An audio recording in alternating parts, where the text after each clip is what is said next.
Bus-cow collision raises concerns on grazing law in River State. Oil marketers shelve protests at Port Harcourt refinery. PDP NWC convenes as governors INEC talks end in deadlock. On the foreign scene, U.S. President Donald Trump rejects leaked intelligence on strikes not destroying Iran's nuclear program. Details of these and more after this break.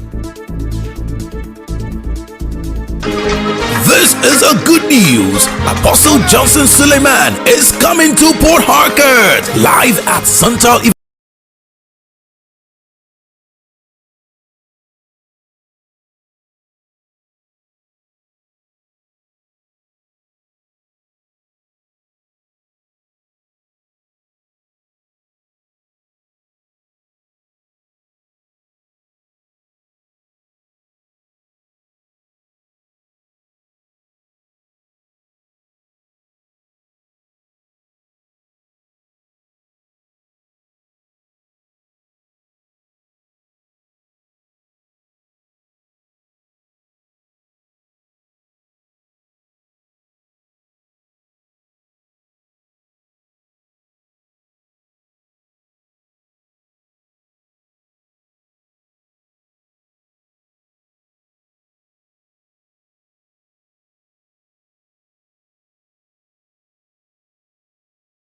Chukumoyel with the news.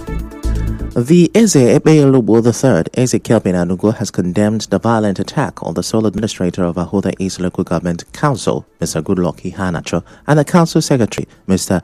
Umebewe Alabi. A statement by his Senior Special Assistant on Strategic Planning and Communications, Tony Ijere, said the monarch expressed deep regret over what he termed a dastardly act. He urged political stakeholders in Ebeye land to always promote integrity and ethical leadership.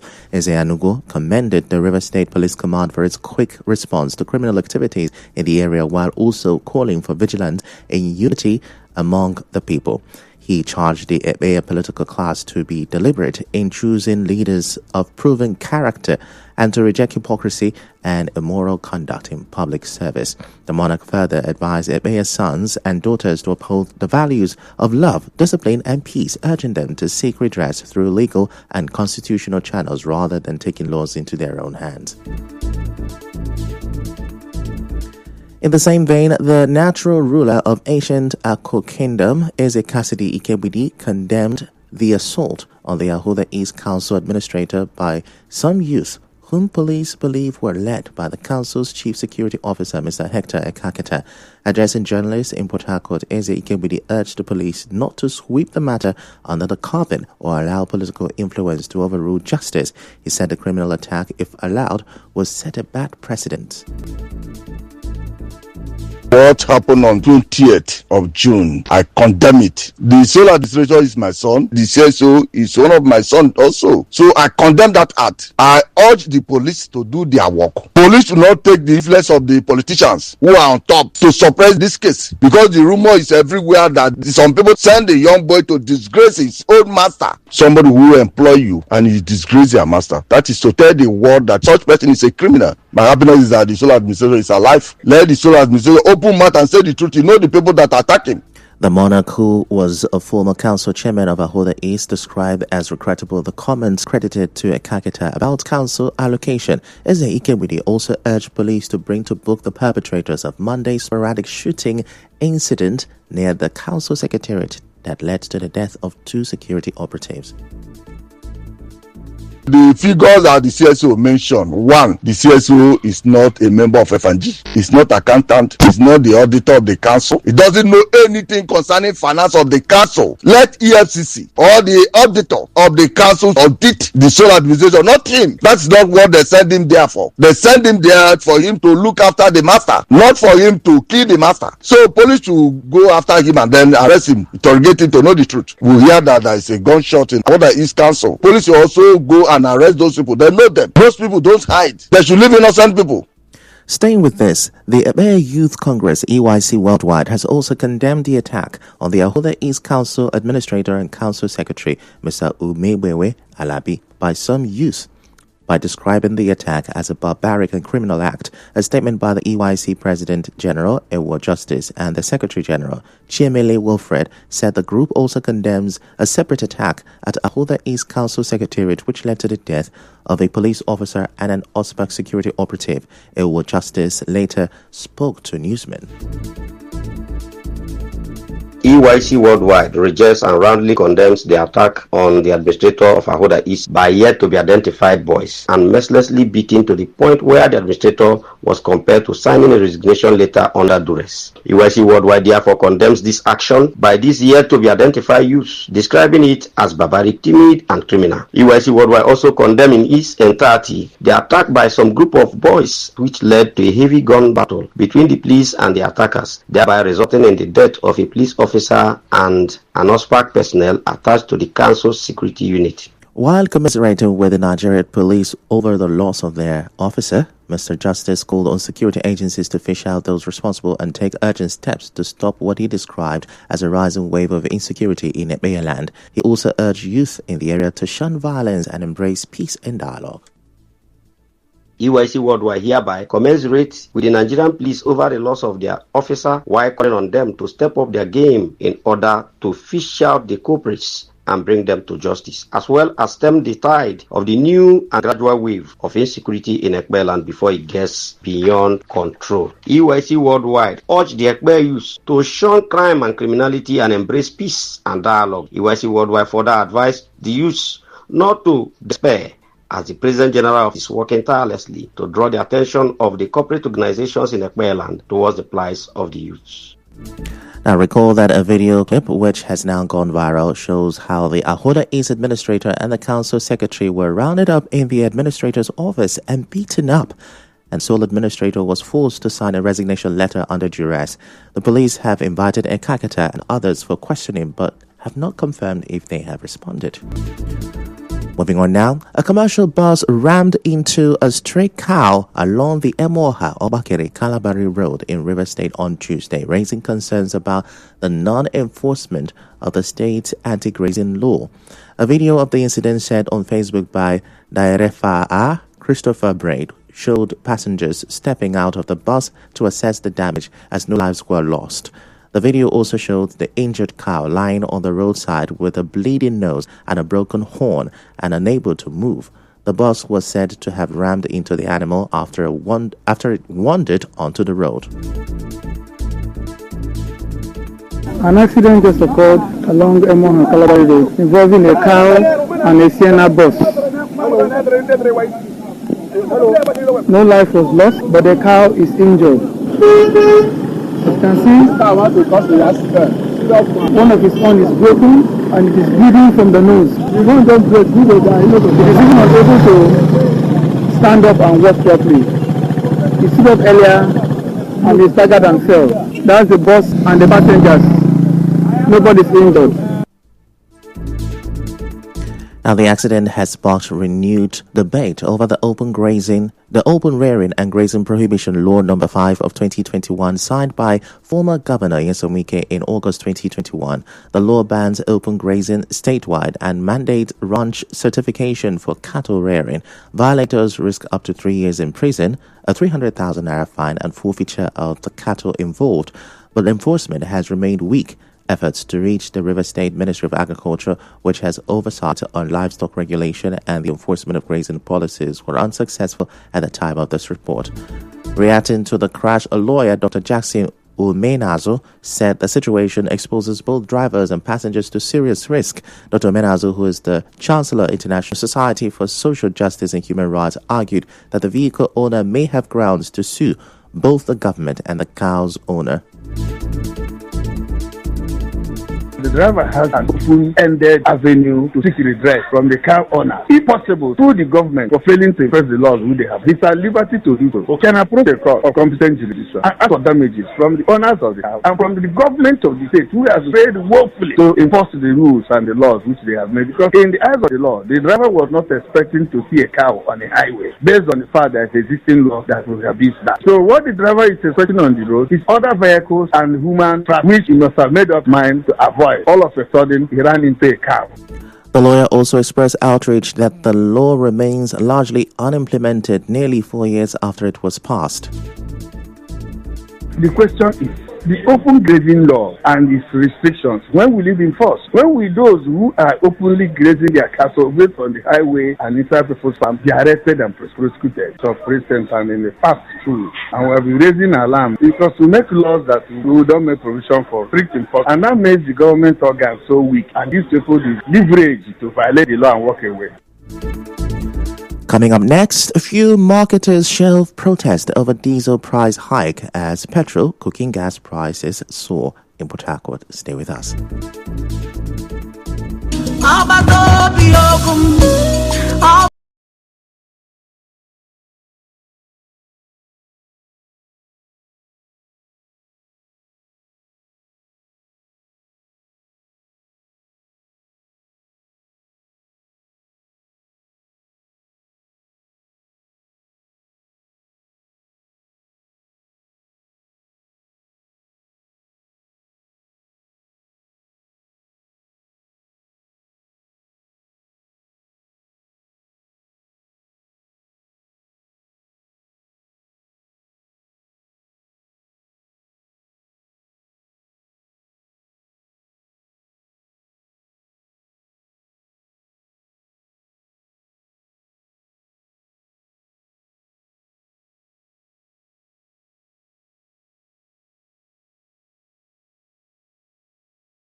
Come back and now the rest of the news. A planned protest by fuel marketers at the Port Harcourt refinery was averted after a closed-door meeting with the company's management. Chairman of the Independent Marketers Branch of Nupeng, Uche Uduo, said the protest was prompted by repeated diesel price hikes implemented 3 times in 3 days despite the refinery not yet resuming production. He explained that the facility is still dispensing old stocks as turnaround maintenance continues. Meanwhile, the pump price of petrol has risen to between 940 naira and 960 naira per litre in most filling stations across Port Harcourt. Many stations that sold at 905 naira last week have now adjusted prices in line with the new depot rate following a price announcement by the Nigerian National Petroleum Company Limited (NNPCL). Industry watchers link the hike to rising global crude oil prices driven by tensions between Iran and Israel. In reaction, the Port Harcourt Zonal Chairman of Pengassan, George Nwoko, urged the Nigerian Midstream and Downstream Petroleum Regulatory Authority (NNDPRA) to prevent price exploitation by marketers. Similarly, cooking gas prices have increased, with 1 kg now selling between 1,500 naira and 1,600 naira, up from 1,150 naira to 1,200 naira last month. A vendor, Harold Boniface, blamed the increase on supply shortages at major depots in Port Harcourt. Elsewhere, the rector of Captain Elechi Amadi Polytechnic Rumola, Dr. Moses Nebe, has praised the Tertiary Education Trust Fund, TET Fund, for what he described as the positive impact the interventionist agency is making on the physical infrastructure and educational development of the institution. Now, speaking during a one-day walking visit of TET Fund to the Polytechnic, Nebe, however, listed key challenges of the institution, including the absence of hostel accommodation for students, adequate office staff members, amongst others. The institution is facing the following major challenges, which are adversely affecting our students' enrollment, quality of academic programs, as well as general service delivery. Number one, absence of hostel accommodation for students, non-completion of the 500 capacity auditorium, absence of adequate and befitting staff offices for lecturers and other staff. Finally, and very worrisome, is the absence of works and maintenance services, offices and workshops, which makes it difficult for the institution to maintain most of its assets or infrastructure by direct labor.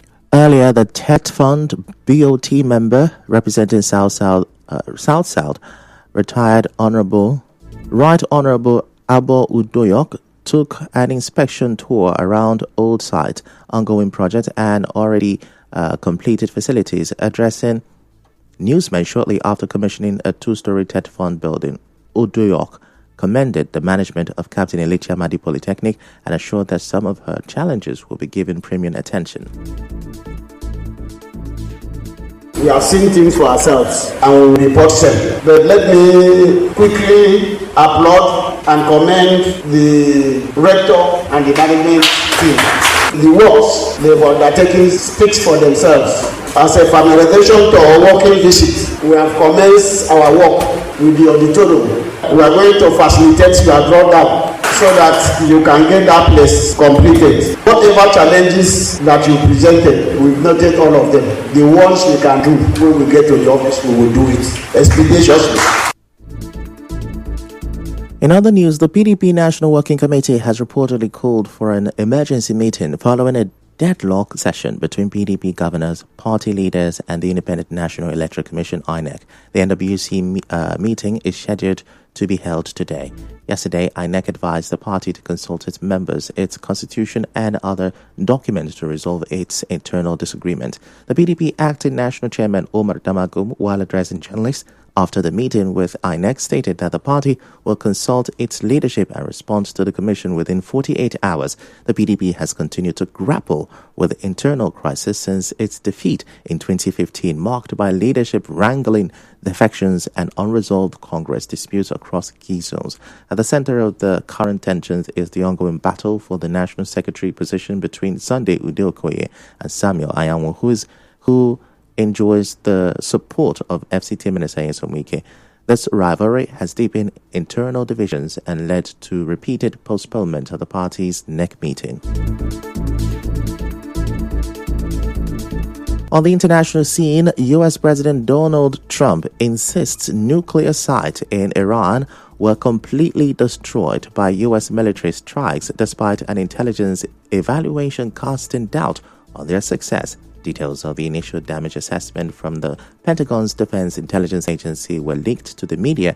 President Trump's special envoy to the Middle East, Steve Witkoff, called the leak treasonous. Meanwhile, a ceasefire between Israel and Iran seems to be holding, with both nations acknowledging it is in place. That's a wrap on the news this morning. Before we go, let's have a look at the major stories. Monarchs are demanding justice over assault and killings at Ahoda Council. A bus cow collision has raised concerns on grazing law in Rivers State. Oil marketers shelved protests at Port Harcourt refinery. PDP NWC will reportedly convene today as Governor's INEC talks ended in deadlock yesterday. On the foreign scene, you heard US President Donald Trump has rejected leaked intelligence on strikes not destroying Iran's nuclear program. The news was edited by Chioma Ezenwafo. To reach the news team, send an SMS or WhatsApp to 0808-721-7215. I'm Ifechukwu Moyeli. Many thanks for listening.